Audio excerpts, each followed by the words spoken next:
A military veteran continues to recover after a glass shower door exploded in his rental home.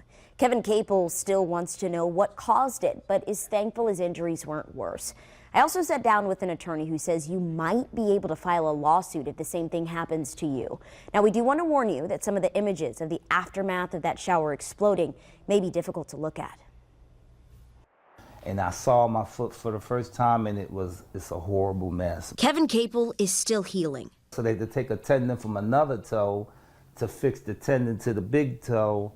I'll be in this cast for another 6 weeks, and hopefully the surgery, was successful. And after taking a nice hot shower, using this hand, I was opening the shower door, and it moved maybe about an inch or two, just barely enough to start moving, and right as it was moving, just bam, it exploded and everything came down on me. Capel's foot and hand cut by a glass shower door exploding in the home he was renting in Chesterfield. And I knew that I was in trouble and I was in shock, so I immediately jumped through all the broken glass, grabbed the towel, put a quick tourniquet across my foot to stop. Well, I didn't want to see the wound because I could feel myself about to get weak.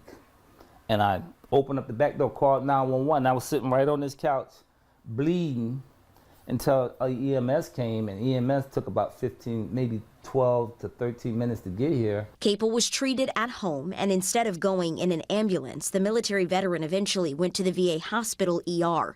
He first got stitches, but later needed surgery.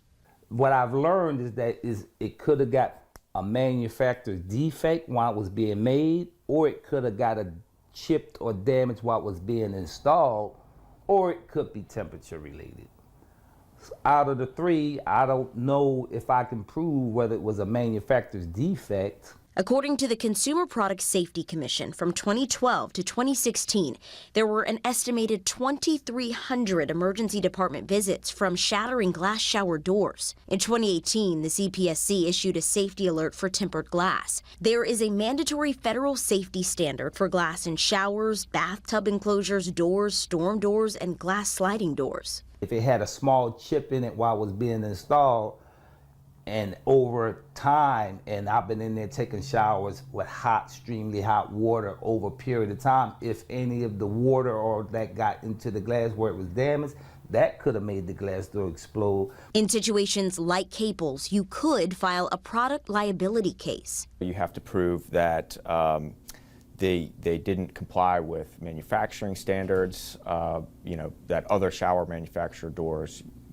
makers use, and that defect is what caused the unsafe condition. You also have to prove that unsafe condition existed at the time that the product left the manufacturer or the seller's hands. Attorney Howard Bullock with Imrock and Kilduff admits product cases can be a drawn-out process. It's important that you take steps to preserve as much of the product as possible. Meaning that you save the glass, you save the hardware, and keep that preserved so that if you do want to bring a case, that glass can be tested, that the hardware can be tested by experts in their particular fields to determine what ultimately was the cause of the explosion. A few months after his injury, Capel moved out of the home, his landlords returning his security deposit. Looking at his bandaged foot, he feels fortunate his injury wasn't worse. But I still got my life. I walked away with a life. I got a messed up foot, but it could have been worse. I could have passed out in there and nobody would have known I was here. Now, in a products liability case, Howard Bullock with Imrock and Kilduff says the glass manufacturer or the installer of a shower door could ultimately be responsible if someone like Kevin Capel is injured. So how can we help?